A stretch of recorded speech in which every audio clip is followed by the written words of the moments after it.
I restarted my parents' badge number, keeping it a secret from everyone. But my sister and girlfriend, who swore to love me forever, had no idea. They were still waiting for my 100th apology to the struggling guy. They had it all planned out. They were going to confess to me on the day I apologized. That every time they took his side, they were just trying to repay him for saving their lives.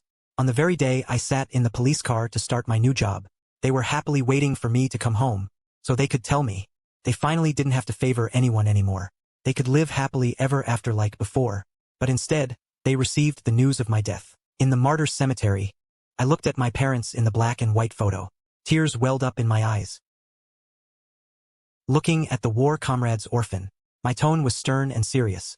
Suyen, are you sure you want to restart the badge number? Your parents were heroes who sacrificed themselves for the country. They definitely wouldn't want you to walk down this path too. Uncle Xie, I understand better than anyone that the country comes first, then the family. You're the one who helped me choose my police academy major. You should understand me the most. After a long silence, Captain Xie sighed. Since you've made up your mind, I won't try to dissuade you. Narcotics officers have to operate undercover. I'll arrange a fake death as soon as possible. Wait for my notification.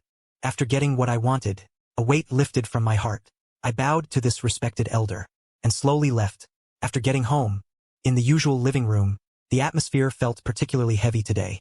My sister, Su-wan, and my girlfriend, Lin-yi, were sitting on the sofa, with incredibly gloomy faces, and Su-che, with his disheveled hair, was muttering a complaint. Miss Su, Ms. Lin. Don't blame Mr. Su. I know she didn't mean to cut my hair like this. It's all my fault for making her angry.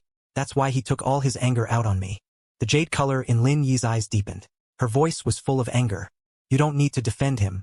His young master temper. Su-wan and I know it best. Su-wan chimed in. Don't worry. We will definitely get justice for you today. After speaking, she glared at me. Suyen, look at the mess you've made. Hurry up and apologize to Xiao Che. Seeing the fleeting smugness on Su Che's face, my face darkened. I didn't say a word. I haven't even seen Su Che in the past few days, so how could I have suddenly cut her hair? It's obvious. It's just another setup orchestrated by Su Che. But I didn't explain, because I know, no matter how clumsy the frame-up, as long as I say something, my sister and girlfriend will believe it. Sure enough, seeing me looking indifferent, Su-wan's anger intensified. I see you're really out of control. Lin-yi, have someone hold him down for me. I looked at the two in disbelief, before I could even say anything. Lin-yi had someone grab me and restrain me. I couldn't move, and Su-wan picked up the scissors, and ruthlessly cut a chunk of my hair off. Watching my hair fall to the ground, I felt a sharp pain in my heart. I remembered Su-wan clumsily combing my hair when I was little, saying she was my older sister, and that she would take good care of me in the future. Ever since our parents died in the line of duty, only my sister and I were left in the Su family. Su-wan started from scratch all alone, raising me, trying her best to dote on me. When I was 15 years old, she introduced me to her best friend, Lin-yi. Lin-yi fell in love with me at first sight. I had only just come of age. She couldn't wait to confess her feelings to me, making her my official girlfriend. From then on, I had two women who loved me unconditionally. They let me have my way with everything. Except for one thing, they were afraid I'd follow in my parents' footsteps. They wouldn't let me apply to the police academy. But I still secretly filled out the police academy application, hiding it from them. I went for 4 years, keeping it under wraps, just hoping that one day I could reactivate my parents' badge number. Now I've graduated, but I still don't know how to tell them about starting the job. Until Su Che showed up, I realized I no longer needed to say goodbye to them. Su Che was a needy student sponsored by the Su Group. Every year, the group sponsors hundreds, if not thousands, of needy students. But Su Che was the only one who came to the door to express his gratitude. Not only that, he also tried to get a job at the Su Group, and became closer and closer to Su-wan and Lin-yi. The first time I saw Su Che, I didn't like him. I thought he was very manipulative, and Su Che's subsequent behavior only confirmed this. He not only liked to play the victim, he framed me countless times, and hurt me, even in that massive earthquake a year ago. He stole my credit. Su-wan and Lin-yi both think Su Che saved them, risking his life. That's why they take such good care of him. But back then, to save them, my legs were rubbed raw by mud, and my fingers were crushed by rocks. It was me, but after I rescued them, I passed out from exhaustion, and Su Che took all the credit, slandered again and again. I've long been disillusioned. That's why I didn't even plan to tell them I restarted my parents' badge number. But I never imagined they'd cut my hair so ruthlessly, over just a few casual accusations from Su Che. After the hair fell to the ground, Lin-yi let go. Su-wan also threw down the scissors. Then they coaxed Suche to go eat, never looking at me once from beginning to end. Watching their departing figures, I collapsed into the pile of chopped hair, utterly defeated. The next morning when I woke up and opened my door, I saw Su-won and Lin-yi waiting outside. They frowned as they looked at me. Su-yen, don't throw these temper tantrums anymore. Suche saved our family's life. You need to treat him better. You're still the one we love the most. Being nice to him is just to repay a debt. Don't be jealous for no reason. I've heard these words so many times this past year. I barely moved my lips and spoke a number. The two women looked at each other and said in unison, "What, 95? I looked at them quietly. Su-won, Lin-yi, this is the 95th time. You've hurt me for Suche's sake. When it reaches the 100th time, the me that you claim to love the most will be completely gone. Su-yen, don't make jokes like that, they're bad luck." I chuckled softly, with exceptionally sincere tone. I'm not joking. Su-won still thought I was just throwing a tantrum. She frowned slightly. You're being well protected by me and Lin-yi now. Who would dare to touch you? What could possibly happen to you? Lin-yi realized something wasn't right, and asked further, what did you do yesterday? Why did you come back so late? I was about to speak, when I was interrupted by a ringtone. Seeing that it was Suche's call, Su-won quickly pressed the answer button. President Su, I've tried every way possible to make Mr. Su happy, but he still can't stand me. Since that's the case, I can only leave. My resignation letter is already on your desk. I'm going back to my hometown today. Goodbye. Hearing this, both women couldn't stand still, and rushed to the company. Watching their figures disappear quickly through the doorway, I chuckled bitterly. Silently, I went back to my room. I sorted and packed everything up. Then, one by one, I threw them in the trash. The gifts Su-won bought me, the couple's items Lin-yi bought, the photos the three of us took together. I was busy all day, until evening. Lin-yi and Su-won came back with Suche. As soon as they saw me, their faces went cold and they started scolding me. Su-yen, why did you tell someone to throw paint on Suche's house? He doesn't even have a place to live now. How much more trouble are you going to cause? You used to be so obedient and sensible. How did you become so jealous after Suche showed up? Looking at their indignant expressions, I felt a deep weariness in my eyes. But in the eyes of the two women, it was an admission of guilt. Su-won said coldly, Suche can't live in his house now because of what you did. He's going to stay with us for a while. You caused this. So you're going to be punished by giving your room to Suche. I glanced at him. Endless conflict. Just put the keys on the table. It works out since I'm leaving anyway. Immediately after that, Lin-yi said with a frown, ever since Xiaoche developed a citrus allergy, we aren't allowed to have orange trees at home. I called the housekeeper and told him to get rid of all those orange trees in the backyard that I planted as a child, overnight. After all that, they still weren't satisfied. Xiaoche is a light sleeper and can't stand any noise. Meow Meow is too loud. You can't let her out anymore. 2 hours later, the people from the pet adoption agency came. I gave away my cat that I'd had for 5 years. Seeing how willing I was to give them anything they wanted, Lin-yi and Su-won sensed something was off. But I didn't explain anything. I went upstairs alone and looked at the empty new room. I felt a strange sense of relief. Anyway, I'm leaving soon. This stuff needed to be cleared out anyway. A constant knocking at the door broke the silence of the night. I was woken up and saw Suche as soon as I opened the door. He raised his hand, showing off a limited edition designer watch on his wrist. His face was full of smugness. Mr. Su, General Manager Su, gave me this morning, but I don't know brands. Can you help me see what the style is like? How much is it worth? My pupils dilated. That was the last heirloom our parents left for my sister and me. Why would Su-won give it to an outsider?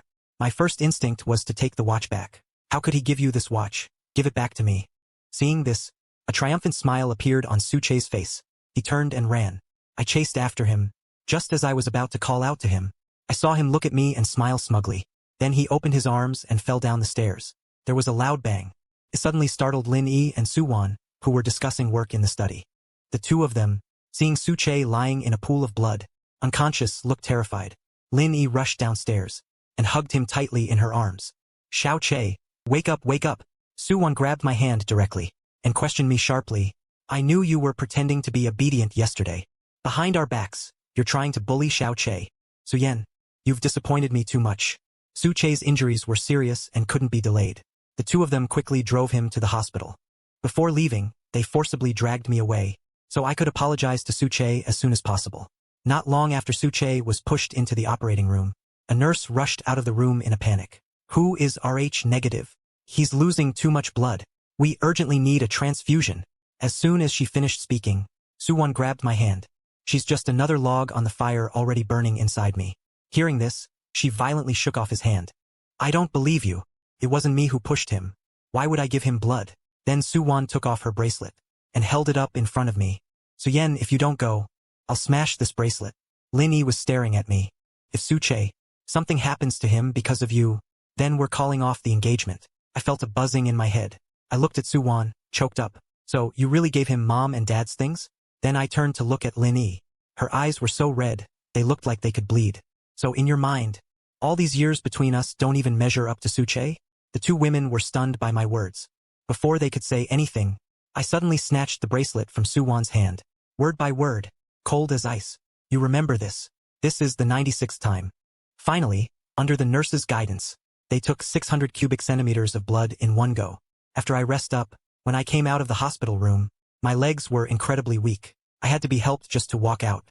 But Suwon and Lin Yi still wouldn't let me leave. They insisted on waiting until Suche woke up before they'd quit. So it wasn't until the next morning that I grabbed the stair railing and slowly hobbled downstairs, step by step. I finally got out of the hospital. And when I got to the intersection, Suche suddenly sent me a message. Suyen, how does it feel to be falsely accused? And unable to explain yourself? They're not on your side. You must be pretty upset, huh? Don't worry, I've got a surprise waiting for you. Be sure to check it out. A surprise, thinking about all his endless pranks and traps from before. My heart immediately sank. I just put my phone away and was about to hail a cab. A car came barreling straight at me. I didn't have time to dodge. I was thrown through the air like a kite with a broken string. I crashed hard onto the ground. As my consciousness faded, I just remember someone rushing me into the operating room. All I could hear was the chaos of footsteps and voices. When I woke up, I saw two faces filled with guilt. Lin Yi's brow was furrowed. Her voice was trembling. You were perfectly fine when you left the house. How did you get hit by a car? Thinking about the 3 messages I received after leaving the hospital, I turned my head away. My tone was cold. I asked Suche. Hearing this, Suwon and Lin Yi's faces instantly darkened. Xiaoyan, why do you keep slandering Xiaoche? He's still lying in the hospital. How would he have time to hurt you? Looking at their unwavering certainty, I couldn't be bothered to say another word. I simply closed my eyes. I waved my hand. I told them to just leave. The two of them wanted to say something more, but ultimately swallowed their words. A few minutes later, my phone on the table rang.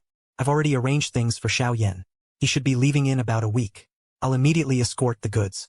Understood, I will obey the organization's orders. I can leave at any time. Before I could finish speaking, the door was pushed open from the outside. Immediately, Suwon and Lin Yi walked in one after the other. They looked at me with suspicion. Leaving? Where are you going? I calmly hung up the phone. I was asking when I could be discharged. What are you two doing back here? Lin Yi bent down to pick up the car keys on the table. She was about to ask the nurse again, when she rushed in, flustered. Director Su, Miss Lin. Mr. Su just threw up. Watching their backs as they immediately turned and left, I twitched the corner of my mouth. I almost laughed. The next few days, those two women rarely showed up. Even when they did come, they didn't stay long. They'd make up an excuse and leave in a hurry. I knew in my heart that they were taking care of Suche. After all, I received all kinds of photos and videos from him every day. Suwon was personally cooking chicken soup for him, and Lin Yi was blowing on it to cool it down before feeding it to him. Not to mention the limited edition sneakers he used to coax her that were piled up in the hospital room. They took up almost half the space. I just watched in silence, not replying with a single word. In the end, I didn't say goodbye to anyone. I checked myself out of the hospital and left alone. In the evening, Suche posted a status update. In the photo, Suwon and Lin Yi were on either side of him, watching over him, like the closest of family. The caption read, "Just one word from me, and you'll drop everything to be with me." I calmly turned off my phone and turned to go upstairs. But the next second, the door was thrown open. Suwon and Lin Yi looked serious, like something major had happened. Thinking about the post Suche just made, I suddenly had a bad feeling. Sure enough, the next second, Suwon looked at me and spoke. Suyen Suche, he has cancer. Cancer. Hearing those 2 words, I felt perfectly calm. During the earthquake, Suche risked his life to save Lin Yi and me, and we barely made it out alive. Suwon paused, and the guilt in her eyes welled up. I already think of him as my own brother. Now he has a terminal illness. His only wish is for Lin Yi to be with him for his last journey, and to have a fake wedding. Hearing this, my mind went blank for a moment. Then, I subconsciously looked at Lin Yi, who had been silent since she came in. You agreed? Lin Yi's voice was terribly strained. Suyen, before she could finish speaking, I cut him off right there. Saving a life is better than building a 7-story pagoda. Whatever, do what you want. Su-won and Lin-yi were visibly stunned. Immediately after, expressions of surprise and joy surfaced on their faces. They didn't think much about it. They just complimented me a few times, then hurriedly left. Watching their retreating figures, I chuckled softly. A wedding can't be fake, can it? That day, I accompanied Su-won and Lin-yi to the hospital to visit Su-chae. Taking advantage of their absence to buy fruit, I slipped into the hospital room ahead of them. But just as I reached the doorway, a burst of unrestrained laughter erupted from inside. Yeah. I just casually made a fake cancer diagnosis and spent some money to get the doctor on board. And those two women completely believed it. The next second, the door was pushed open. Seeing me walk in, Su-chae immediately hung up the phone, then forced out an innocent, fake smile. Why did you come all of a sudden? Did you happen to hear anything? There wasn't a ripple in my eyes.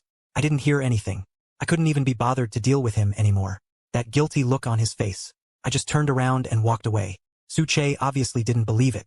He'd been scared all day, and I hadn't even complained. This kind of calm just made him more and more uneasy. He thought about it all night, and finally decided he couldn't just sit around and wait for something to happen. So, the next day, when no one was home, he poured a few bottles of liquor all over the hallway. Then, without blinking, he lit a lighter. In an instant, thick smoke billowed everywhere.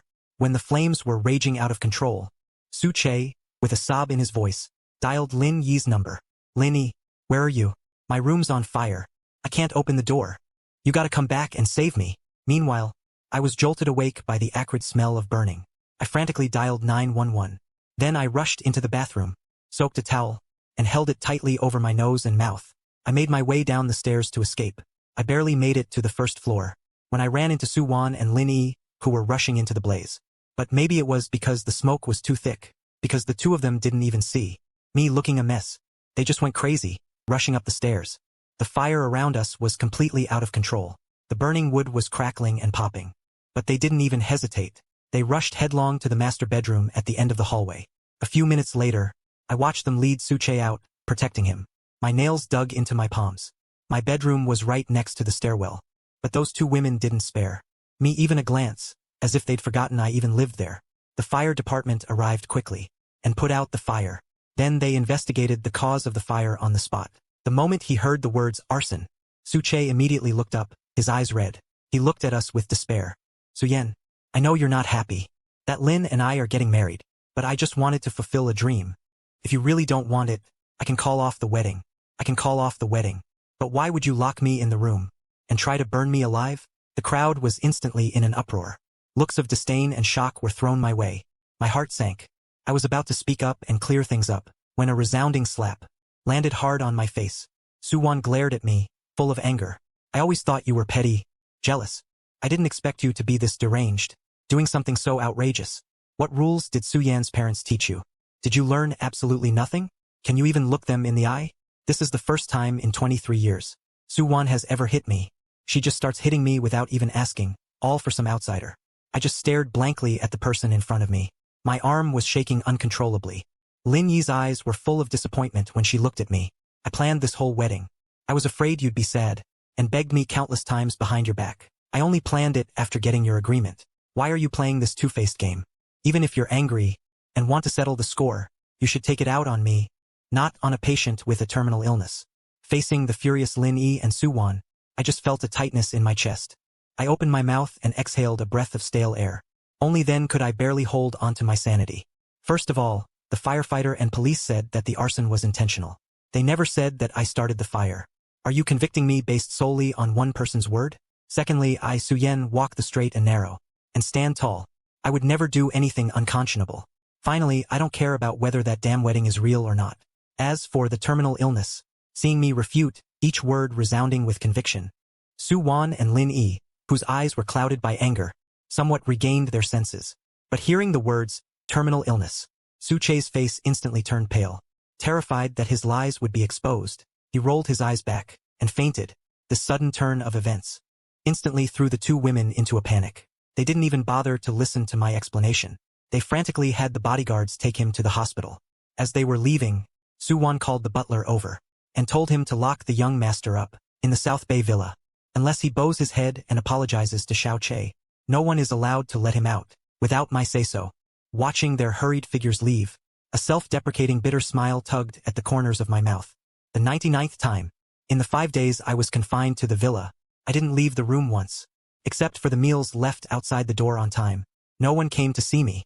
In the blink of an eye the day arrived, that I agreed upon with Captain Xie.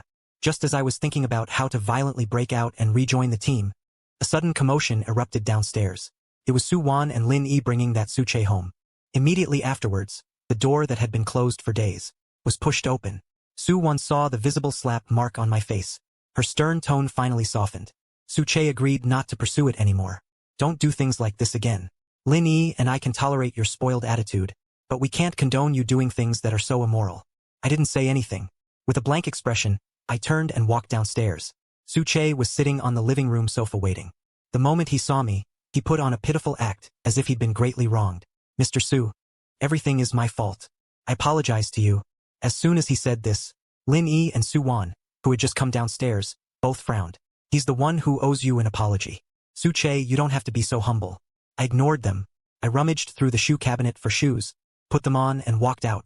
An ominous premonition rose in Su Wan's heart. She rushed forward like an arrow, grabbing my wrist.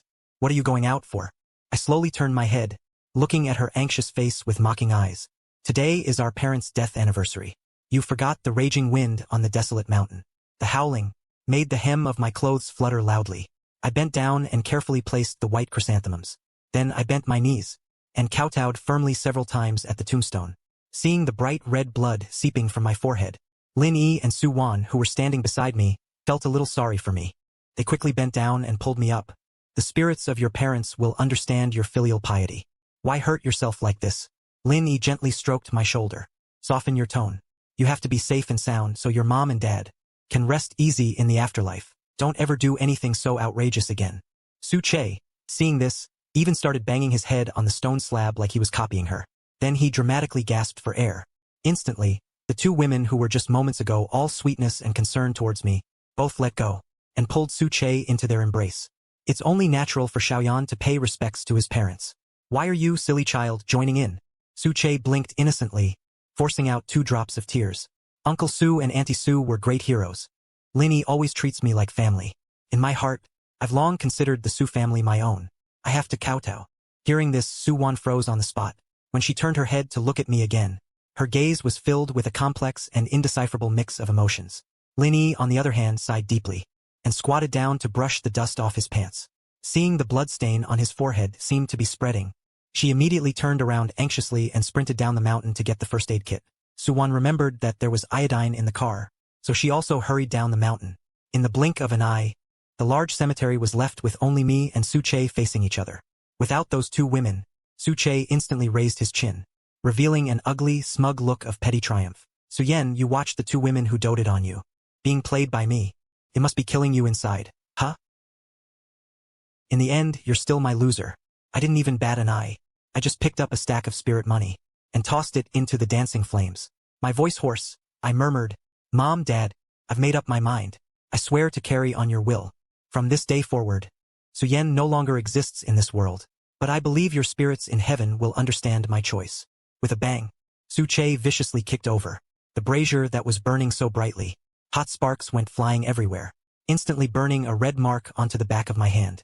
The rage in my chest was impossible to contain any longer.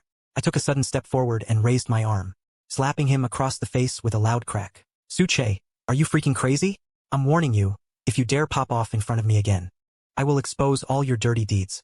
Faced with my sudden outburst, Su Che just smirked and threatened to report me.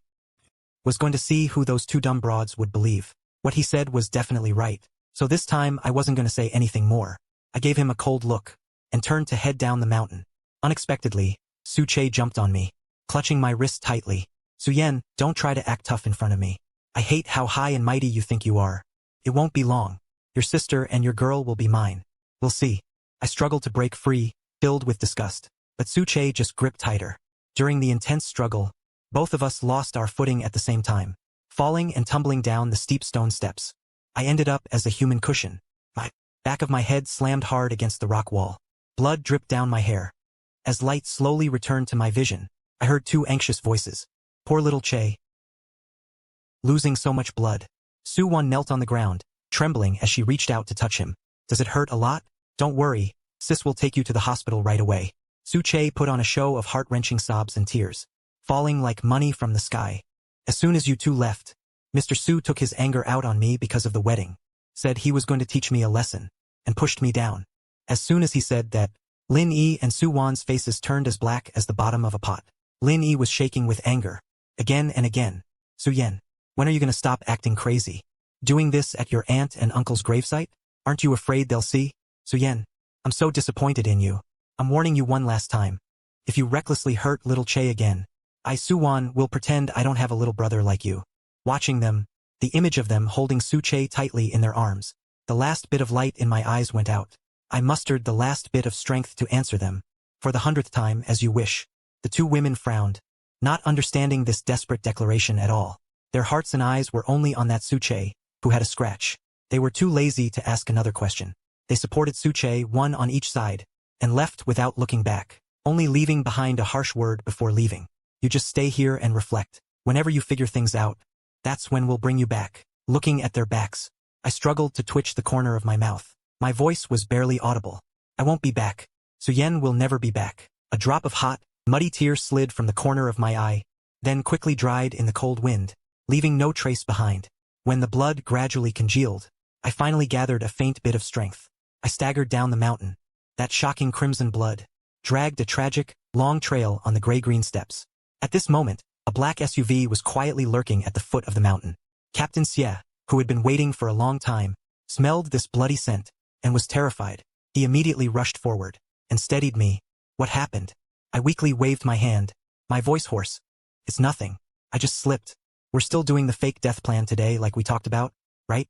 Captain Xie looked me up and down. After confirming there were no life-threatening injuries, he nodded solemnly. Then he straightened his back, his gaze fixed on me intently. His face was solemn and dignified. Comrade Su Yan, welcome to the Sun Chaser Task Force.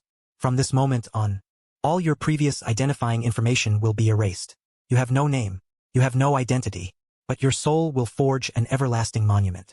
Police number 014890 is officially reactivated. Tension. I fought back the dizziness and slowly raised my right arm. I returned a standard, solemn salute. My heart is for the country, my commitment unwavering. After the car door slammed shut, a fake corpse wearing clothes identical to mine was dumped on the road. Then a heavy truck roared up and mercilessly crushed the stand-in into a pool of minced meat. Not a single piece of intact skin could be pieced together. Meanwhile, inside a hospital room, Lin Yi and Su Wan finally felt relieved.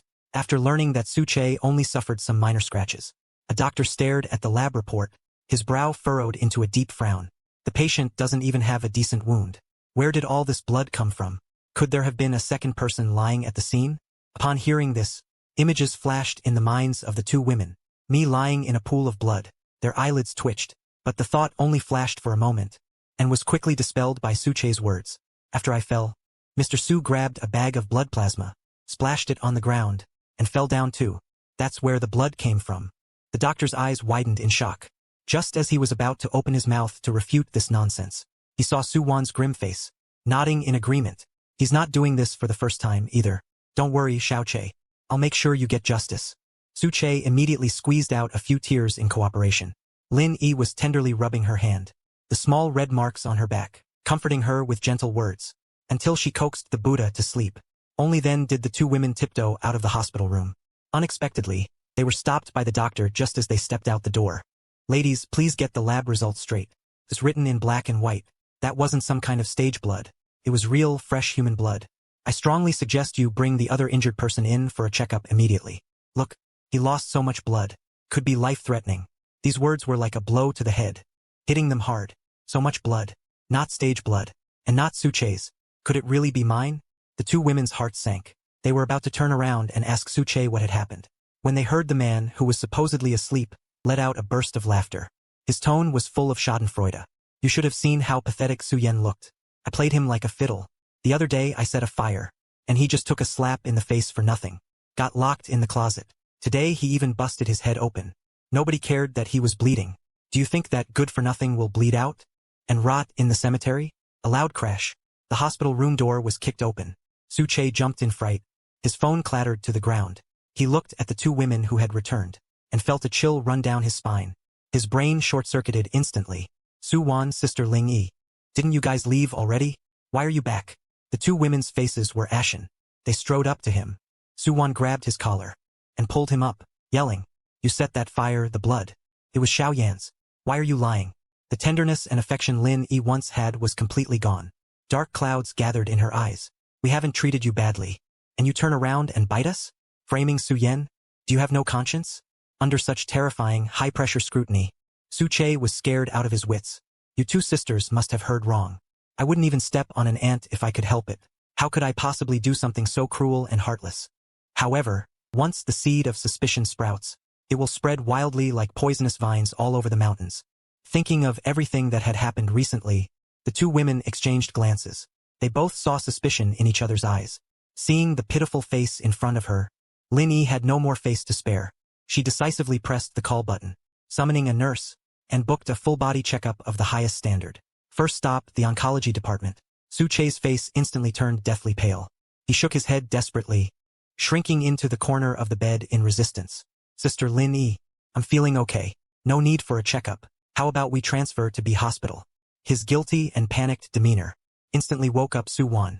She stared intently at his evasive gaze, her teeth grinding together. "It's just cancer. Any hospital in the early stages can find it clearly. Why are you insisting on B hospital? Could it be that the top-notch equipment at a hospital isn't good enough for you?" Su Che's lips trembled uncontrollably, but he couldn't utter a single word. Half an hour later, a report was slammed onto the table.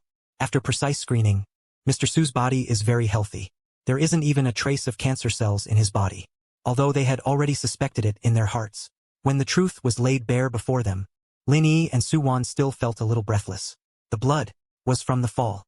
The blood I shed. Even the fire that almost killed them. The fire that Su Che himself started. Scenes replayed in my mind like a crazy slideshow. The two women thought it was absurd. Their tone was full of bewilderment. If Su Che orchestrated all of this, then we wrongly accused Su Yen? But if it was all a setup, why didn't Su Yen say anything? She stopped mid-sentence. The two of them recalled every incident with extreme awareness, and instantly fell into a deathly silence. Actually, before the earthquake that year, Su Che and I were just strangers. But after Su Che rescued the two of them from the rubble, they treated him like a god, often bringing him with them to various events. That's how I got involved with him. At first, our relationship was relatively harmonious, until Su Che shamelessly asked for my limited edition sports car. After being rejected, he completely revealed his true colors, from secretly intercepting invitations to charity galas, gradually escalating to pointing fingers and yelling, even resorting to physical violence. But Lin Yi and Suwon only believed what they saw. Seeing how I was hurting the disadvantaged party, their attitude towards me grew colder. Therefore, after countless dramatic scenes, they didn't even bother to ask. They were too stingy to even give me the patience to explain what had happened. They just assumed my damn rich boy syndrome was acting up again, relying on my family's wealth to trample on other people's dignity. Only now do I realize, every time they showed up on the scene, they only ever caught Su Che's act of being beaten and injured. Thinking of this, Lin Yi's heart inexplicably tightened. She pulled out her phone and checked the time. She realized it was already 5 in the afternoon. It had been 5 hours since they left the cemetery. I hadn't made a single phone call during that time, or sent a single message. Could it be that his injuries were too severe, and he had already passed out? Or was he really so angry with them, that he simply didn't want to bother with them anymore? Suwon also became uneasy, and immediately dialed my number.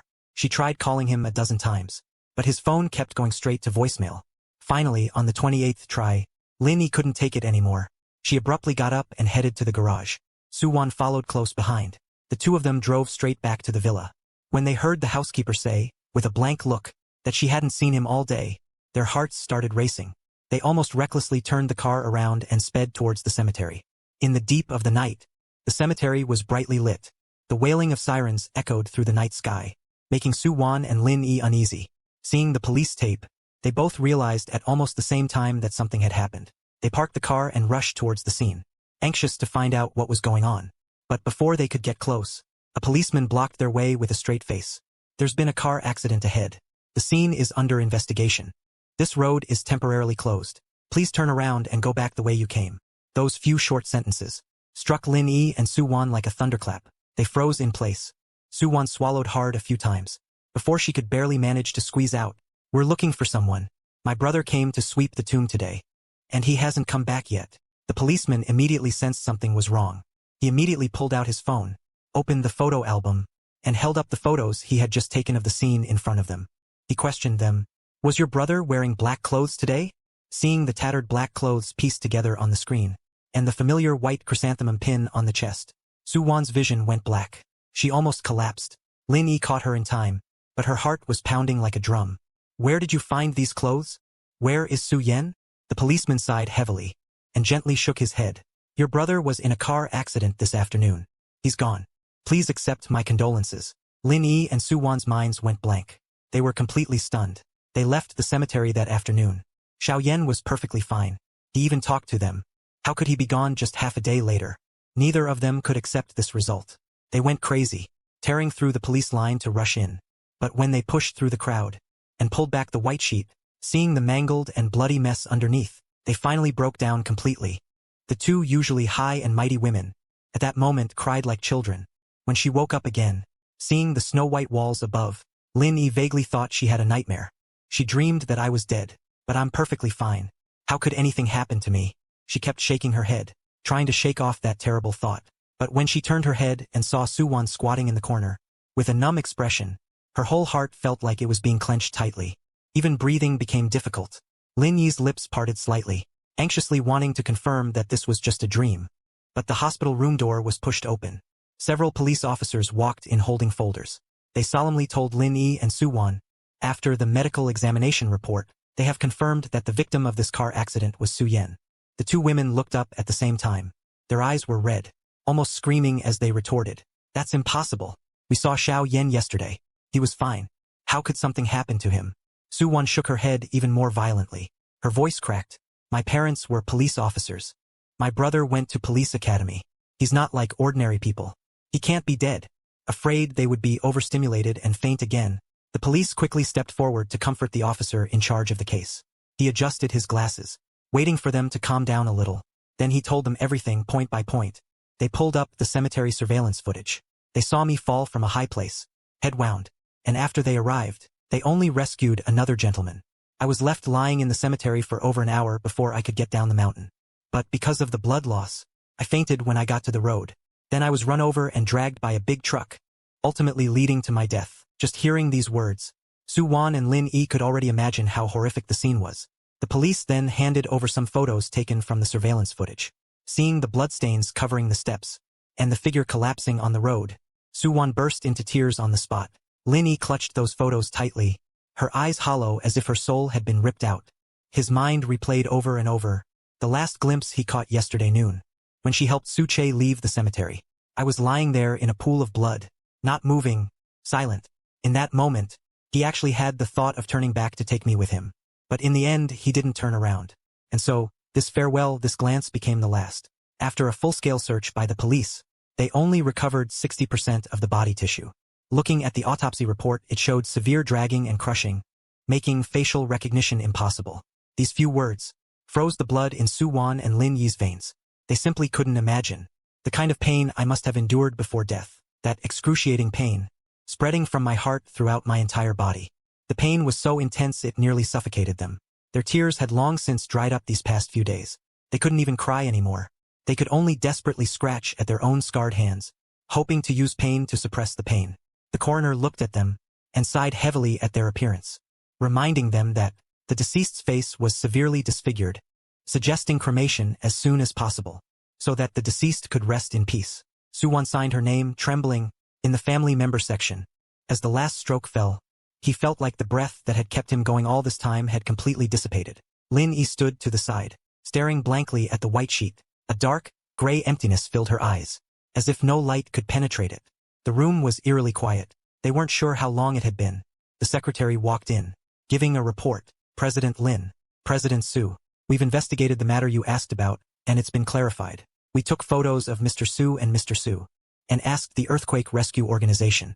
They stated that the person who risked his life to save people back then was actually Mr. Su. At the time, everyone believed there were no survivors in the collapsed area, but he insisted on digging through the rubble. He dug through the town for 2 days alone before rescuing you. He eventually passed out from exhaustion and spent a long time recovering. This news pierced Lin Yi and Su-won's hearts like a knife. They both jolted, their faces instantly drained of all color. Turns out, the person who saved their lives back then wasn't Su-chae at all. but the one they'd been treating unfairly the whole time, who kept hurting me over and over. In an instant, they felt like their chests were being repeatedly scorched by a raging fire, driving them crazy with pain. But the truly devastating news was yet to come. The secretary continued, "We also tracked down the group of thugs who threw paint on him before. They confessed that Suche ordered them to do it. Even the previous staged bar robbery and harassment. The truth, arriving late, came crashing down, landing in this already tragic ending. Seeming ridiculous and ironic. They thought they were repaying a debt, but they were actually biting the hand that fed them. Hurt time and again, by his closest, most trusted sister and girlfriend. How disappointed and sad I must have been back then. They couldn't bear to think about it anymore. Guilt and regret washed over them like a tsunami, swallowing them whole.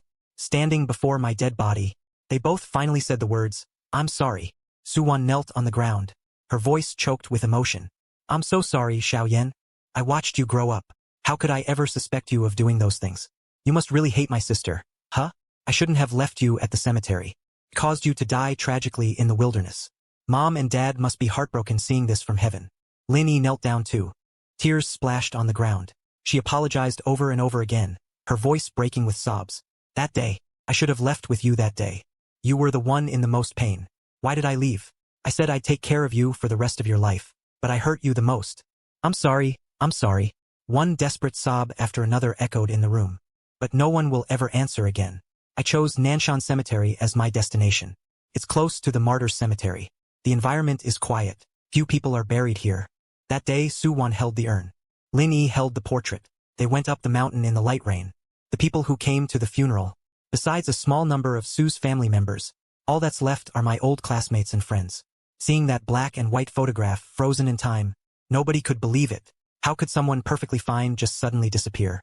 Because the news came so suddenly, everyone's heart felt heavy and stifled. They couldn't help but ask what happened. Someone, with red-rimmed eyes, said with a trembling voice, "I saw little Yen just a month ago. I invited him to my wedding in 2 months. He even said yes. How can you save him?" Another person, frowning, looked at Suwon. "I heard it was a car accident." "Suwon, what really happened?" "We watched little Yen grow up. Tell us the truth, like you would to your uncles." Facing everyone's questions, Suwon knelt directly on the ground. She kowtowed heavily to her uncles. Her voice trembled with grief. It's me. This older sister didn't fulfill her responsibility. It was me who killed Xiao Yan. If I hadn't been so unreasonable and argued with him, he wouldn't have gotten into trouble, or fainted on the road, and had a car accident." Ling Yi, who also felt guilty, couldn't bear the pressure either. She knelt in front of the tombstone. "I'm also at fault. I let Xiao Yan down. I shouldn't have listened to Su Che's side of the story. When he was at his most painful and sad, I always stayed out of it. I don't deserve to be his girlfriend." Listening to their agonizing repentance, everyone fell silent. The Su family's uncles sighed. In their eyes, there was only endless disappointment. "Suwon, your parents passed away early. You raised Xiao Yan single-handedly. He was sensible and obedient since he was little. No matter what happened, he kept it to himself, because he was afraid of worrying you. I originally thought you, as his older sister, would understand your brother. How could you be so confused? Xiao Yan is a kind-hearted child. For an outsider, you hurt him so much. Lin Yi, how have you become like this?"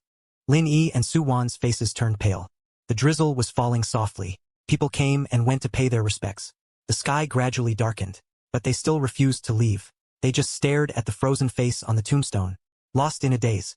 "This photo was taken when I was 18. They took my adult photo by themselves." At that time, Suwon's career was going well. The young couple's relationship was strong. The three of them moved into a new villa. They were full of expectations for the future within reach. They thought those hardships were finally over. From then on, everything would go smoothly. But who would have thought? It's only been a few years. Everything has become a reflection in the water, a flower in a mirror, and the culprit who destroyed all this beauty is precisely them. If they had stood firmly by me back then, if they had been willing to be a little more patient in finding out the truth, if they could have cared about me a little more, the result would have been completely different. But in this world, there are no ifs, and no do-overs. Those endless apologies and bottomless guilt will sink in their hearts, turning into a hidden pain that they can't erase for the rest of their lives. On the 7th day of being locked in the mental hospital, Su Che was already on the verge of a mental breakdown from the torment. He hadn't slept a full night. Every time he opened his eyes, he had to face a room full of torment. Looking at that face in the mirror that was neither human nor ghost, Su Che was approaching the brink of collapse. Taking advantage of the fact that everyone in the room was asleep, He tiptoed to the door and banged on it for help. But whether it was medical staff or other employees, they all watched coldly as if they hadn't seen anything. Here, no one will pay attention to the cry for help of a madman. Especially a madman who was specifically told by higher-ups to be given special attention. So even if Su-che shouted until his throat was almost smoking, he didn't get the slightest response. Finally, he was completely disheartened. The whole person fell to the ground. Those originally clear eyes turned blood red. Weariness and despair pressed down on her, making it hard to breathe. She listened to the footsteps gradually rising from upstairs. The extinguished fear rekindled. They're awake, they're all awake. The nightmare is coming again. Su-che curled up in the corner, his body trembling uncontrollably. Just when he was most fearful, two figures cast shadows over him. He looked up, looking at those two familiar faces. Immediately rushed over, hugging their legs, crying with snot and tears. I know I was wrong. Sister Su-wan. Sister Ling-yi. I shouldn't have hurt Su-yen. 1353 I promise this kind of thing will never happen again. 1354 for the sake of me saving you. 1355 please, just let me go. 1356 I'll leave City A tomorrow. 1357 and I'll never appear in front of you again. 1358 I swear seeing Su-che just disgusts me. 1359 Su-wan lifted her foot and kicked him hard. 1360 not showing any mercy. 1361 Lin-yi was tossing a key in her hand. 1362 her tone was as cold as ice. 1363 if you want to leave, you can answer a few questions first. 1364 as long as you tell the truth. 1365 will give you the key. 1366 but if there's one lie. 1367 then you can just stay here and live out your days. 1368 hearing this. 1369 a glimmer of hope immediately rekindled in Su-che's eyes. 1370 he nodded quickly to show his attitude. 1371 I'll say it, I'll say everything. 1372 just please let me go. 1373 Lin-yi stared at him and asked, word by word. 1374 we've treated you with the utmost kindness. 1375 why did you try to drive a wedge between us and Xiaoyan?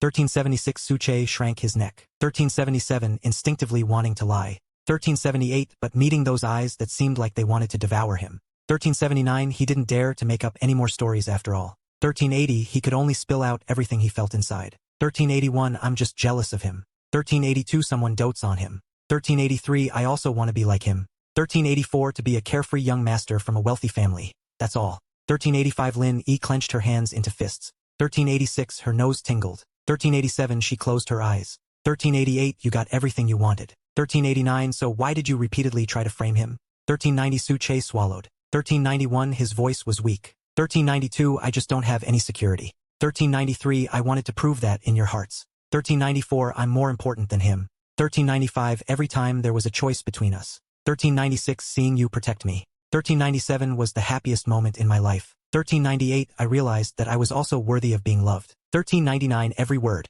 like a cold arrow, pierced into Su-wan and Lin-yi's hearts. 1400 those unbearable past events. I guarantee something like this will never happen again. For the sake of me saving you, I beg you let me go.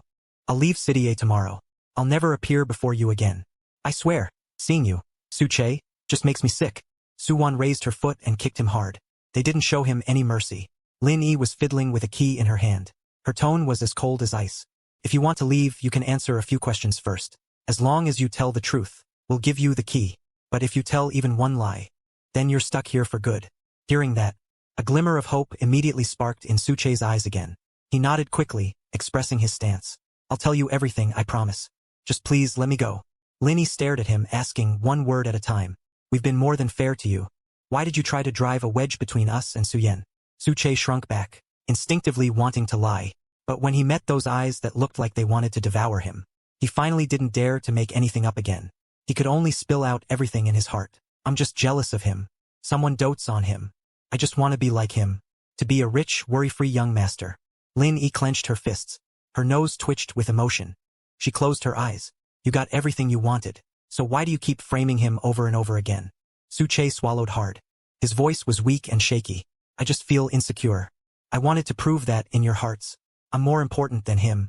Every time you have to choose, and I see you protecting me, those are the happiest moments of my life. That's how I know I'm worthy of being loved.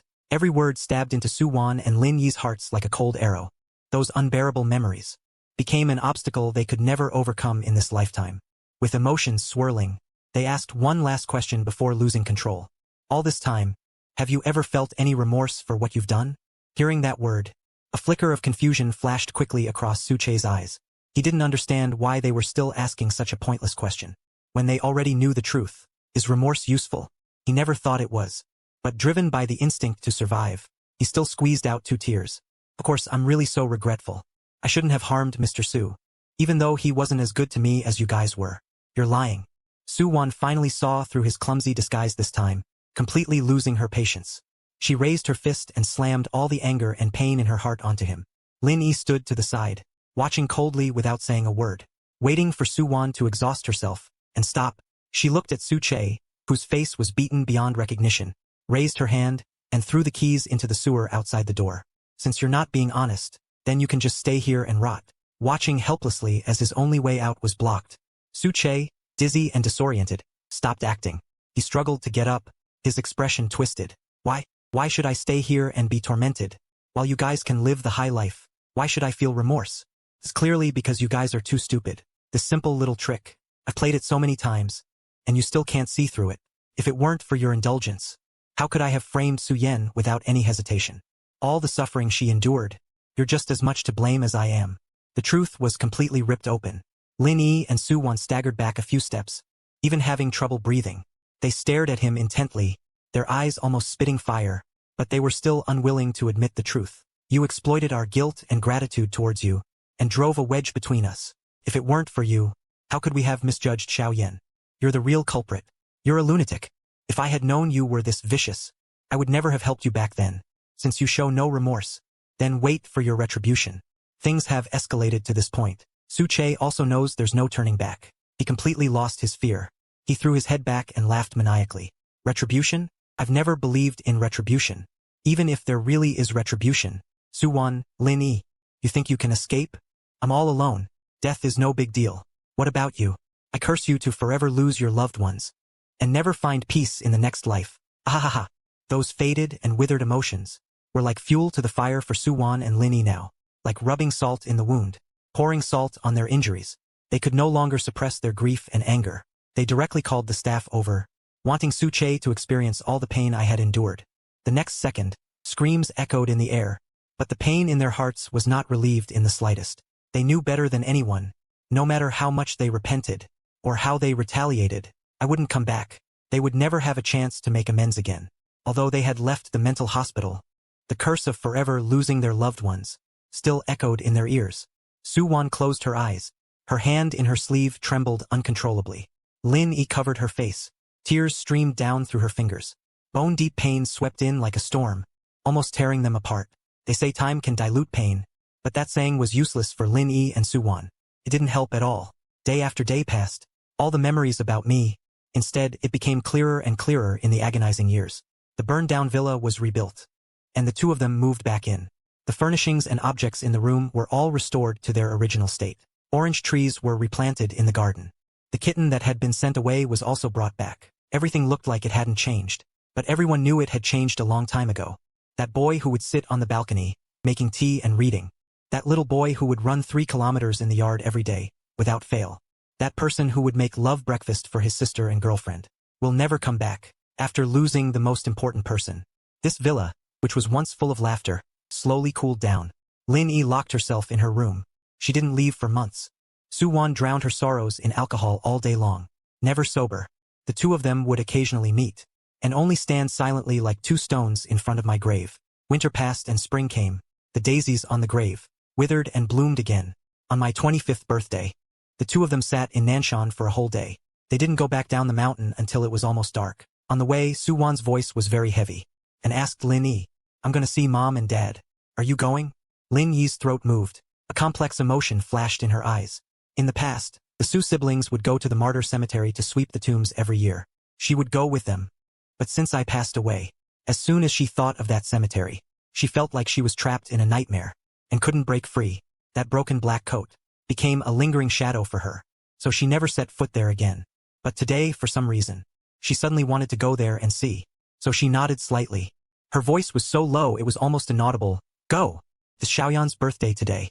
Uncle and Aunt must want to eat cake too, right? Looking at the missing corner of the cake, Su-won felt a pang in her heart. She could only suppress the unspeakable pain. They set off for the martyr cemetery. 15:53. By the time they arrived, it was already 4:30 p.m. 1554 The staff preparing to leave work were a little impatient. 1555 They muttered under their breath. 1556 Why are they visiting graves at this hour? 1557 There are so many weirdos. 1558 One after another. 1559 We just came from Nanshan. 1560 We'll be down as soon as possible. 1561 Sorry for the trouble. 1562 Hearing Nanshan, a trace of sympathy appeared on the caretaker's face. 1563 He didn't say anything more. 1564 The two of them walked, one behind the other, deeper into the cemetery. 1565 It was the dead of winter. 1566 It got dark early. 1567 The surrounding light was already dim. 1568 From a distance. 1569 They both saw a person kneeling on the ground in front of the grave, paying respects. 1570 Although they couldn't see the person's features clearly. 1571 Lin Yi and Su Wan's hearts both skipped a beat. 1572 They both felt that the person looked a lot like the person they longed for day and night. 1573 The sudden appearance. 1574 Whether real or an illusion. 1575 was enough to shock them painfully. 1576 They couldn't suppress the emotions surging up. 1577 Almost subconsciously, they quickened their pace to catch up. 1578 The tall trees in the cemetery blocked their view. 1579 The two of them started running as they chased. 1580 When they arrived, breathless, at the tombstone. 1581 The person was already gone. 1582 Only the chrysanthemums placed in front of the tombstone. 1583 proved that everything they had just seen wasn't an illusion. 1584 Lin Yi and Su Wan exchanged a look. 1585 They both saw certainty in each other's eyes. 1586 So, they both started chasing down the path on the other side. 1587 They chased all the way to the parking lot. 1588 But they still didn't see anyone. 1589 Only one car was parked alone at the entrance. 1590 Neither of them was willing to give up. 1591 They rushed forward to knock on the car door. 1592 A few seconds later. 1593 The car window slowly rolled down. 1594 Revealing a familiar face. 1595 Su Wan forced a small smile. 1596 And said bluntly. 1597 Uncle Xie. 1598 What brings you here? 1599 With those simple words. 1600 After sending the two away. By the time they arrived, it was already 4:30 a.m. The staff preparing to leave for the day were getting impatient. Muttering quietly, "Who comes to sweep tombs at this hour? So many weirdos. One after another. We just rushed over from Nanshan. We'll be down as soon as we can. This is a problem." Hearing that, a trace of sympathy appeared on the face of the Nanshan caretaker. So he didn't say anything more. The two of them walked one in front of the other towards the depths of the cemetery. In the dead of winter, it gets dark early. The light all around was already dim. From a long distance, they both saw a person kneeling on the ground and paying their respects in front of the grave. Although they couldn't see the person's face clearly, Lin Yi and Su Wan both skipped a beat. They both felt that the person looked very much like the one they longed for day and night. Suddenly appearing, whether real or an illusion, it was enough to shake them both painfully. They couldn't suppress the emotions that surged up. Almost subconsciously, they quickened their pace and chased after the figure. The tall trees in the cemetery blocked their view. The two of them chased and chased until they were running. By the time they arrived, panting, in front of the grave, the person was already gone. Only the chrysanthemums placed in front of the tombstone proved that everything they had just seen was not an illusion. Lin Yi and Su Wan exchanged a look. They both saw certainty in each other's eyes. So, without a word, they both took off after him down the other side of the hallway. They chased him all the way to the parking lot. But still, they couldn't see anyone. Just a car sitting alone at the entrance. Neither of them wanted to give up. They both rushed forward and knocked on the car window. A few seconds later, the car window slowly rolled down, revealing a familiar face. Su Wan forced a small smile and spoke in a straightforward voice. "Uncle Xie, what are you doing here?" With just a few simple words, he sent the two of them on their way. Captain Xie looked at the person in the back seat. He sighed softly. "The operation's wrapped up. Even though your identity's still under wraps. Su Wan is, after all, your own sister. Aren't you going to see her and clear things up?" I shook my head slightly. My tone gave nothing away. Su Yan is dead. Li Changyuan is who's alive now. Let the people and events of the past, just let them all go. Hearing this, Captain Xie finally couldn't help but ask, "What exactly happened between you, Su Wan, and Lin Yi? How did things get to the point of no return? You went undercover. For the past 2 years they really thought you were dead. They haven't been able to get over the grief. I know Captain Xie has my best interests at heart. He doesn't want me to lose my family because of my job. But as far as I'm concerned, I don't have a family anymore. As far as I'm concerned, my death is both an opportunity to realize my dreams and a way to break away from the past and start over. For the past 2 years, I've been living on the edge, living a cautious undercover life. It's left me with no time to look back on the past. Now, when I think back to that dark time, all that's left are some vague, faint impressions, and a lingering fear that I can't shake off. So no matter what, I won't repeat my mistakes. Uncle Xie, what's done is done. My identity is tied to the safety of the entire task force. It absolutely can't be leaked easily. When it comes to matters of principle, I can't let my emotions get in the way. Besides, even if they knew Su Yen was still alive, what good would it do? Our job is to clear the minefield in the Forbidden Zone. If one day I really sacrifice myself like my parents, it would only add to their grief. It's better to just keep it a secret like this. It's better for everyone. Captain Xie understood the logic of what I said. He didn't try to persuade me anymore, just handed me the car and house keys. Operation Archery is wrapped up. Your cover hasn't been blown. The higher-ups think your identity still has value. You don't need to return to the team. They've decided to let you continue to work undercover, waiting for further instructions. These are the keys to the car and apartment the team assigned. You can stay there for now. Keep in contact with me directly. I'm already used to the undercover life on the front lines. I have no objections to this. Captain Xie drove me home. He gave me a few more instructions before leaving. I took the keys but didn't go home. Instead, I went to the convenience store to buy a lot of daily necessities. By the time I came out again, it was drizzling outside. I didn't use an umbrella. I walked back alone along the alley. The narrow alleyway was deserted, but there were two people standing there at this moment. I didn't even lift my eyelids. I walked straight past them. In the moment we brushed past each other, Lin Yi, looking haggard, reached out and grabbed my shoulder. She was so nervous that her voice was shaking. Xiao Yan. Only then did I glance at her. My face was full of impatience and disgust. Who are you? Let go. Don't block my way. The unfamiliar tone. The cold eyes made Lin Yi and Su Wan's hearts tremble. But they refused to give up on this little bit of hope, stubbornly refusing to let go. I know it's you, Xiao Yan. I'm your sister. Don't you recognize me? I was startled by their excited appearance.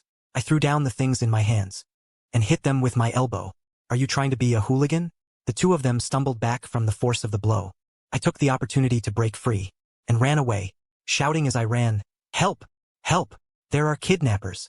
Both of them were stunned by the situation, instinctively chasing after me. The owner, hearing the cries for help, immediately pulled me inside the restaurant and locked the door.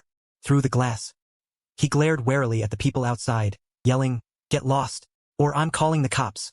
Suwon stared, unblinking, at the man inside, desperately trying to explain.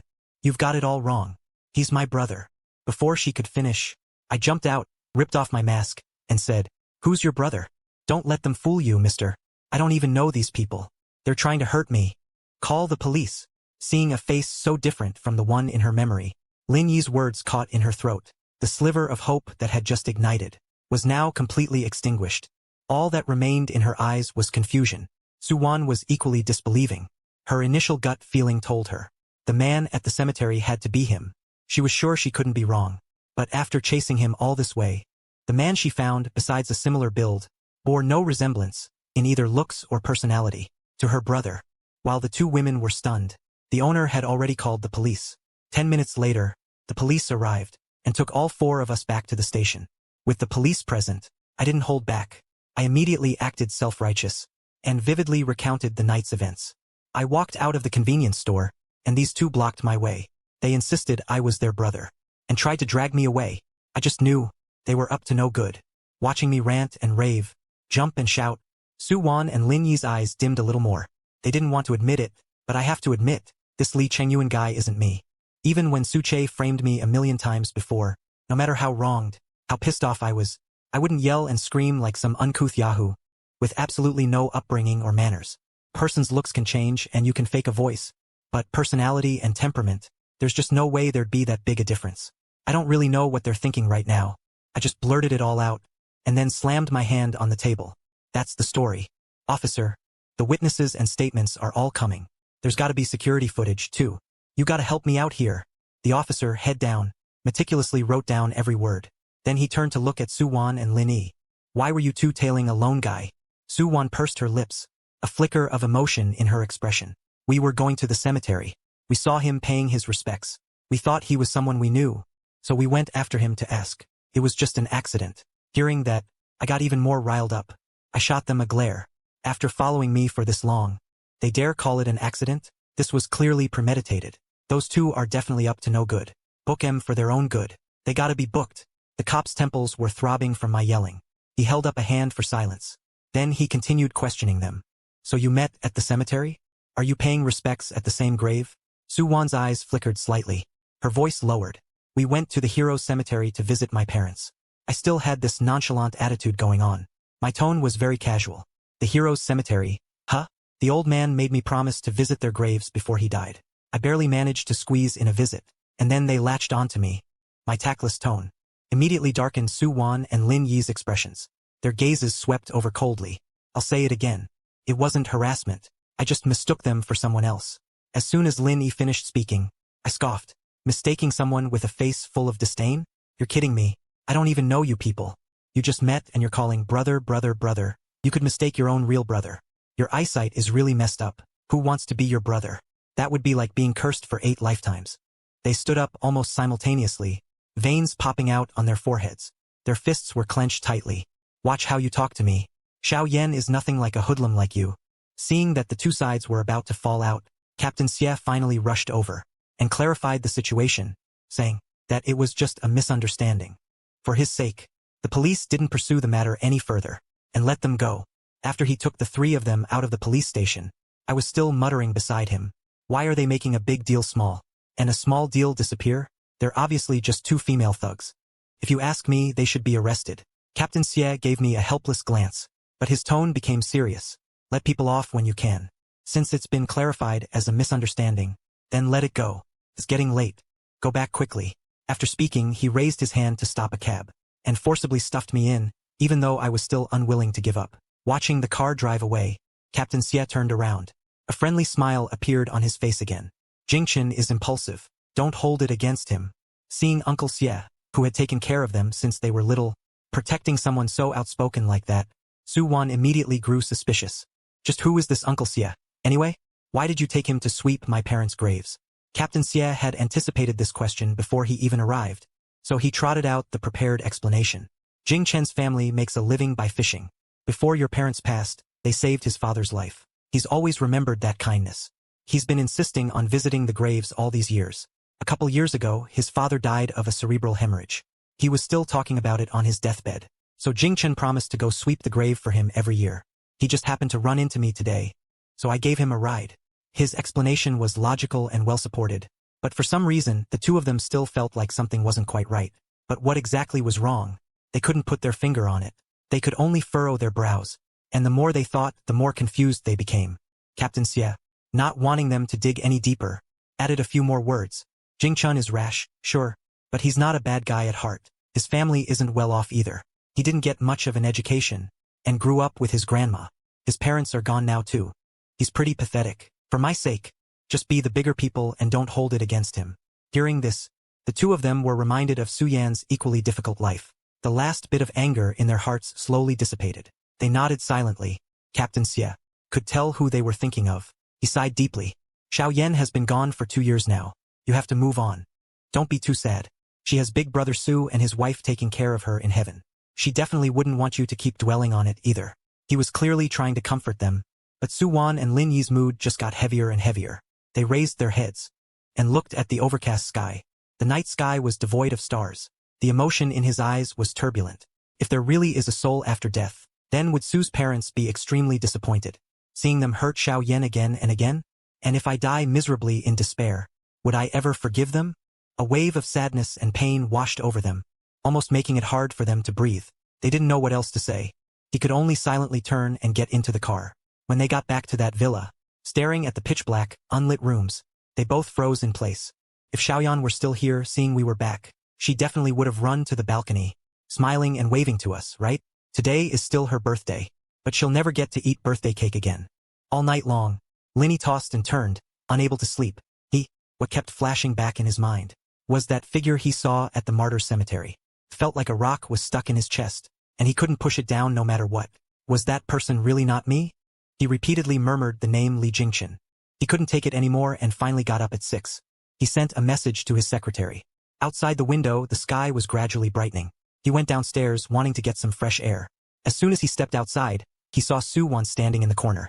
When the 2 people with dark circles under their eyes met each other's gaze, they immediately understood. We're both doing this for the same thing. Can't sleep, just staring at the ashtray, overflowing. Linny rubbed her forehead. Her voice was full of exhaustion.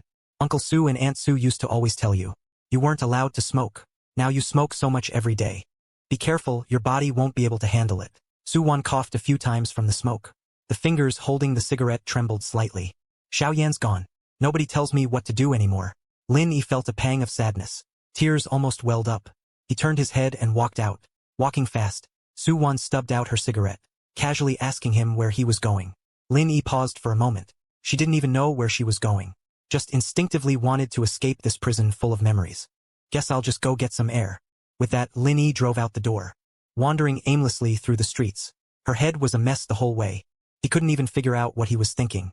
By the time he snapped out of it, he realized he was back in that alley from yesterday. This was an old neighborhood. Nearby shops. A lot of breakfast places had opened early. The buns in the steamer and the steamed bread were steaming like crazy. Through the hazy mist, Lin Yi saw me. I slowly walked downstairs, casually tossed the trash in the bin, bought a steamer of buns, and went back inside. The whole process took less than 10 minutes. But Lin Yi was stunned on the spot. After everyone left, he inexplicably got out of the car and followed. Passing the trash can, he glanced at it subconsciously. He saw the candle sticking out of the unsealed trash bag in the bin. His eyes instantly sharpened. Yesterday, when verifying my identity at the police station, he saw my ID. 23 years old. The home address is a small fishing village. The birthday is June 19th. Captain Xia also said he's an orphan now. Then why would he buy a birthday cake? In that instant, Lin Yi seemed to grasp something crucial. She rushed upstairs in a few steps. I turned around on the 4th floor. Just as I was about to open the door, the neighbor next door happened to come out. The young girl greeted me with a beaming smile. I returned a charming smile as well. Thank you for inviting me to your birthday yesterday. The cake was delicious. That one sentence directly shot down the absurd guesses of the supernatural that had just popped up. He forced a bitter smile, dejectedly turned and went downstairs. He didn't hear the little girl's childish response. Big brother's cake is yummy too. We're actually born on the same day. What a coincidence. How about we celebrate together from now on? I leaned down and patted her head. After exchanging a few more pleasantries, I finally went home. The moment the door closed, the mask on my face also came off. I breathed a sigh of relief. The steamed buns taste pretty good, just enough to fill my rumbling stomach. I stretched and leaned back on the sofa, thinking of Chow Chow's earnest and adorable expression when she recommended the buns. The corners of my mouth couldn't help but turn up. Yesterday, after coming back from the police station, I passed by a cake shop and bought a cake on a whim. Turns out I ran into Chow Chow, who also had a birthday, right at the door. This outgoing little girl grabbed me with wide eyes, asking if it was my birthday today. After getting a positive answer, she insisted on pulling me in to celebrate together. Unable to resist the neighbor's repeated and enthusiastic invitations, I had no choice but to agree. In just one night, the little girl got attached to me. She knew I had just moved in, and even introduced me to a lot of nearby good food and criminal gangs. Dealing with those demons and monsters for too long. Suddenly returning to this normal and warm life. Being able to meet such good neighbors. I was sincerely happy from the bottom of my heart. No matter what happens in the future, at least now I've gotten the peaceful life I've been dreaming of. I bought a lot of household goods and cleaned the house thoroughly. Because of my special identity, I rarely go out. Even when I go out, I cover myself up tightly. Even being this careful, I still discovered that I was being followed. And I just so happened to know the people who are following me. It's Lin Yi and Su-won. After meeting them at the cemetery that day, I didn't expect them to find me. To avoid arousing their suspicion, I made that scene at the police station. Later, Captain Xia contacted me too, saying they most likely wouldn't suspect anything. But I didn't expect that these past few days, every other day I'd see from my window a fancy sports car that was out of place in this old neighborhood. Occasionally, when I went out to buy a bottle of water, I could feel a faint sense of being watched. These past 2 years undercover, to perfectly conceal my identity, I learned how to live like just another nobody. I was sure Lin Yi and Su-won wouldn't recognize me, but with this situation, they've clearly figured something out. That's why they're showing up around me so frequently. For safety's sake, after careful consideration, I still called Captain Xia. After the two of us discussed a plan, I was finally relieved. I stayed cooped up at home for the next few days. January 18th is the memorial day of my nominal father, Lee Dayu. I rushed back to the fishing village cemetery early in the morning. Just after finishing the service, I was blocked by 3 or 5 thugs. Damn it, you conned me out of 3 grand last time, and took off the next day. I didn't think you'd dare to come back. Li Jingchen, you've got some nerve. The guys surrounded me, cursing. I glanced at them, and casually picked up a wooden stick from the ground, still smiling. What do you mean conned? Didn't you lose to me? Just 30 grand. Zhao Biao, you've got a whole crew working for you. You can't afford to lose that little bit of money? Being embarrassed like that in front of his boys, Zhao Biao instantly flew into a rage. He didn't bother with any more words. He raised his hand to teach me a lesson. The iron rod had just swung up when it was hit by a pebble. Zhao Biao, stung by the pain, dropped the iron rod. The group of guys turned around and saw two women, dripping with elegance, standing there with cold faces. Bullying a lone guy, aren't you ashamed?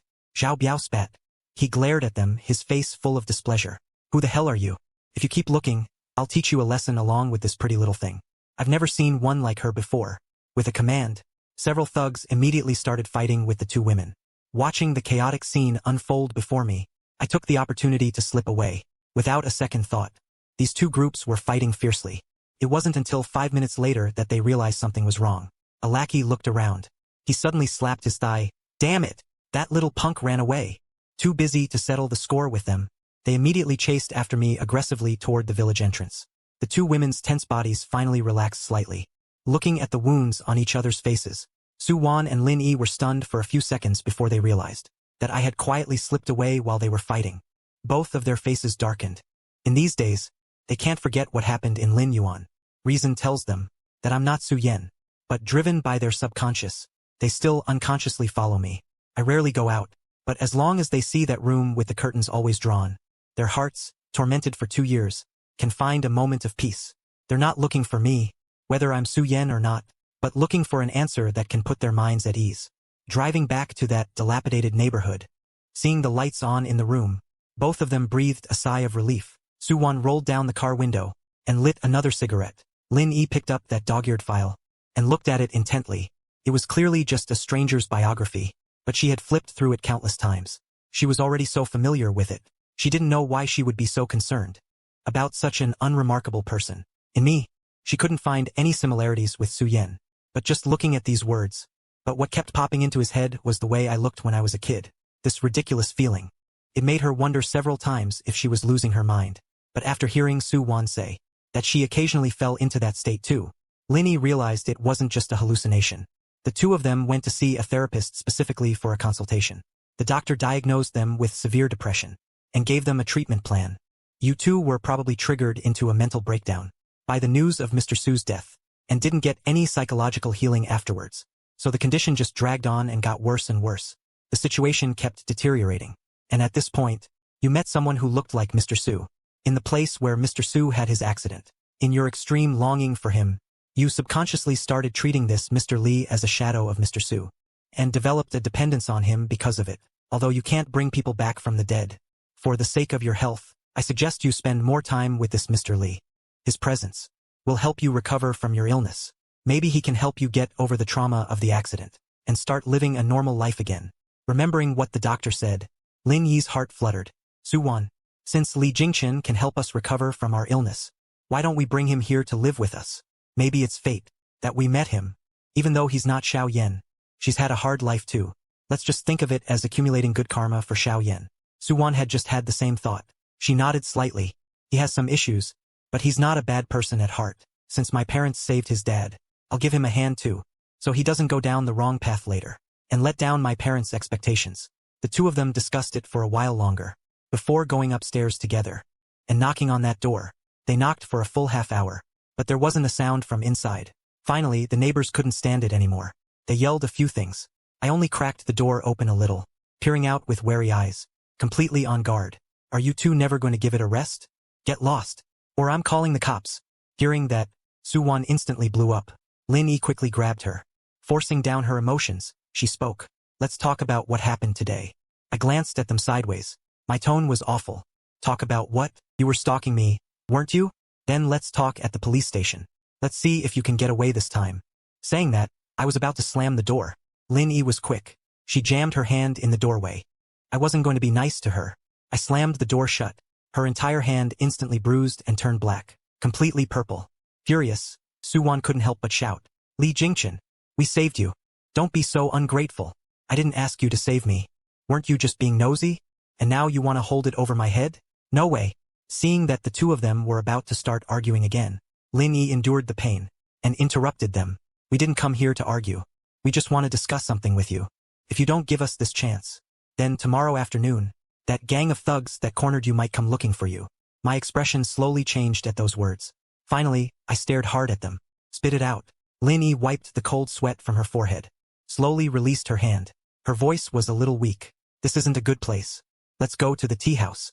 The private room was eerily silent. After hearing their request, I gave them a look of disbelief. What do you mean, hire me to cure your illnesses? I didn't even finish middle school. You want me to cure you? Are you too crazy? Aren't you afraid I'll kill you? You don't have to do anything. You just need to move into the villa and live with us. As soon as Suwon finished speaking, the suspicion on my face only deepened. Do you two think I'm a 3-year-old? You two look like con artists. How could you afford a villa? Money doesn't grow on trees. You're nuts.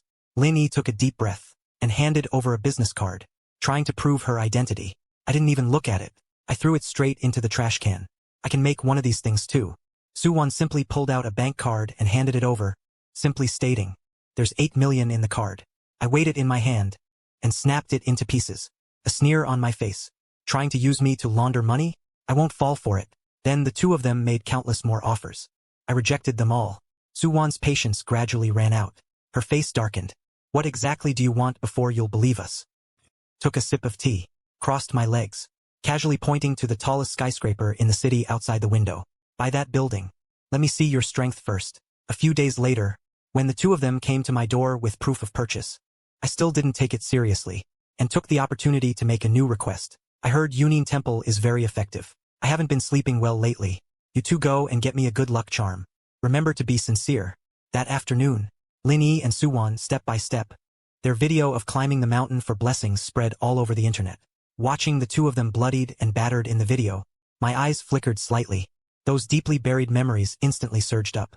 The unquestioning accusations when I was framed, the despair of being abandoned time and again, endless tears and blood, scene after scene crystal clear, and etched in my bones. I clutched my heart, which felt numb, gasping for breath to barely recover from the discomfort. I can't understand why, even after I've made such outrageous and harsh demands, they still refuse to give up. Just because of that line, "You remind me of my brother?" Such an ethereal and inexplicable reason? If you cared so much, why didn't you cherish him when he was alive?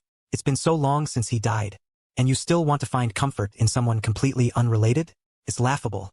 So when they presented me with the good luck charm they had painstakingly obtained, I remained indifferent. The item itself isn't bad, but it's stained with blood. Wouldn't that bring about a bloody disaster? Then forget it. I don't want it. Here, take it back. With that, I tossed it back into their arms and turned to go upstairs. Suwon, infuriated, grabbed my hand. Why do you repeatedly trample on our sincerity? What else are you dissatisfied with? I paused, turned around and scanned them from head to toe. I'm dissatisfied with both of you. Can't you tell? Rarely does someone make me dislike them so much at first sight. These words clearly came from my mouth, but for some reason, Lin Yi and Suwon felt like the person standing before them was me. In an instant, that suffocating guilt and pain surged back up, like being slowly sliced by a dull knife, grinding them raw with pain. Both of their faces turned pale, and their hands hung limply at their sides. I couldn't be bothered to pay them any attention. Turning to head home, I thought that after saying such hurtful things, those two proud women would stop bothering me. But things were far beyond my expectations. Before, I'd see them every other day or so. Now, they've actually bought the empty house next door and moved in. I really can't figure out what they're thinking. But even so, I haven't compromised because of these crazy actions. Although Operation Sunshot has been successfully completed, this pawn of mine has temporarily gone silent. But beneath the calm surface, the undercurrents are constantly surging. Maybe it'll be next month, maybe tomorrow, maybe even the next second. This undercover agent, Li Jingchen, will be reactivated by the organization. I've long been prepared to jump into battle at any time. So, in public, I still play the role of that smooth-talking, carefree hoodlum. And when facing Suwon and Lin Yi, I always maintain a cold attitude. But no matter how much I ignore and mock them both, they still refuse to give up, constantly trying to get on my good side. I just act like they don't exist. The flowers and gifts they send, I either throw away or give away. When they say they'll find me a job, I fire back, saying I don't want to work. When they invite me out to travel and relax, I don't even bother to open the door. As time goes by, I slowly adapt to my current life, and at the same time, I notice changes in Suwon and Lin Yi. They seem to have become obsessed with the feeling of being rejected. The more frustrated they get, the braver they become. The way they look at me is also getting weirder and weirder. Occasionally, I even hear them mistakenly calling my name in a daze. Xiao Yan, It's been too long since I've heard anyone call me that. My heart even wavered a little, but I quickly returned to normal. After calming down, I rarely turned around and proactively said something to Suwon as we brushed past. I'm not some pushover. If you're crazy, go see a doctor. Don't go nuts on me. After saying that, I closed the door and went home. As he turned around, because of the large movement, the necklace hidden in his collar suddenly swung out. Seeing the pendant on it, Suwon's expression suddenly changed. If he wasn't mistaken, the variegation on that jade stone was exactly the same as the one Su's mother left behind. After the accident, Su Yen searched every possible place in the house, but still couldn't find the bracelet. Why do I have the same one? He closed his eyes, carefully recalling the fleeting video footage. A thumb-sized piece of jade, obviously from a jade bracelet, a fragment after it was broken, but inlaid in the center with gold, and still being worn, obviously very real. In an instant, that thought he had denied countless times resurfaced. I'm just Su Yan's delusion. And this time, the premonition was stronger than ever before. He strode downstairs, wanting proof, but the night was too dark, and Suwon ultimately couldn't find the figure he longed for. Overly excited emotions suppressed the disappointment. He clenched his fist tightly, turned around and went back to the fourth floor, preparing to tell Lin Yi this news. Seeing his back disappear, I stood up from the crowded late-night snack stall and headed towards the car parked by the roadside, closing the door. I reported the recent situation once, especially mentioning that Lin Yi and Suwon might already be suspicious. After listening, Captain Xie nodded. I know about the things here. I'll handle it. Don't worry. Only then did I relax slightly. Starting tonight, Captain Xie. He handed the sealed document bag to me. He said in a low voice, Operation Moonshot officially launches at 10 tonight. Your identity is still Yu Jianan, but your codename is now Morningstar. The next day, Lin Yi and Suwon were awakened by the noise in the hallway. Once they regained consciousness, the two of them didn't even bother to put on their shoes and rushed to the door. When they opened it, they saw a group of people moving furniture out of the apartment next door. They were stunned. They quickly rushed up to stop them. Li Jingchen, where is he? He's not even here. What right do you have to move his things? The landlord glanced at them and rolled his eyes. He only rented it for 2 months. Now that he's moved out, of course I have to clean it up for the new tenant. This news was like a bolt from the blue for the two of them. They never expected that after just one night, I would disappear from right under their noses. Because of that speculation, the two of them, who had been excited all night, simply couldn't accept this outcome. They desperately pressed for information about my whereabouts, but neither the landlord nor the neighbors knew anything at all, and my name wasn't even on the list of new arrivals to City C. They were only one step away from the truth, but the only person who could give them hope had vanished into thin air. This outcome was a heavy blow for both Suwon and Lin Yi, a blow that was too much to bear. The two of them returned to the state they were in when I had just passed away, like walking corpses, lifeless and gloomy. In the pain of having their hopes completely shattered, they could only repeatedly tell themselves that Li Jingchen was Su Yen. He was just afraid of being discovered, so he left. It was only with this self-consolation that they were barely able to maintain their sanity. But as time passed little by little, this support became increasingly fragile. The two of them searched City C from top to bottom, but still couldn't find my whereabouts. They could only lock themselves in that small apartment they had already bought, despairingly waiting for my return. Day after day, the living room gradually filled with empty bottles and cigarette ashes, waiting for Lin Yi to wake up from a drunken stupor. Looking at the empty room, her head throbbing like it's about to explode, the liquor on the table was all gone. She was incredibly thirsty, so she went into the bathroom. Just as she was about to turn on the faucet, a strand of hair in the corner suddenly caught her attention. She picked it up and looked at it for a long time. Her muddled brain suddenly cleared. She woke up the still drowsy Suwon. The two rushed to the hospital, headed straight to the genetics department. During the half-day wait for the results, every minute and every second was unbearably torturous. Fueled by adrenaline, Suwon also contacted someone who might know my whereabouts. Captain Xie received the news after work. When he arrived at the hospital, the test results had just come out, stamped with a confirmation of no blood relation. The moment they saw those words, Suwon and Lin Yi's last nerve completely snapped. Tears welled up in their bloodshot eyes. Their bodies were shaking uncontrollably. The two acted like they were insane, shredding the paper to pieces. Watching them flutter, like snowflakes falling, were the shredded pieces of paper. A hint of pity flashed in Captain Xie's lowered eyes. The night I left, he had people clean out that house, and he deliberately left that strand of hair, although this result was too heavy for them to bear. But in order for the operation to proceed smoothly, all sacrifices are worth it. With this belief, that bit of sadness almost disappeared in an instant. Suwan Lin. Xiao Yan passed away 2 years ago. Don't place your emotions on a false conjecture. You have to try to move on yourselves. The steady and powerful voice didn't offer Suwan and Lin Yi any comfort. The two knew better than anyone that they couldn't move on. Their world was shrouded in darkness. Dawn will never come, and the moon already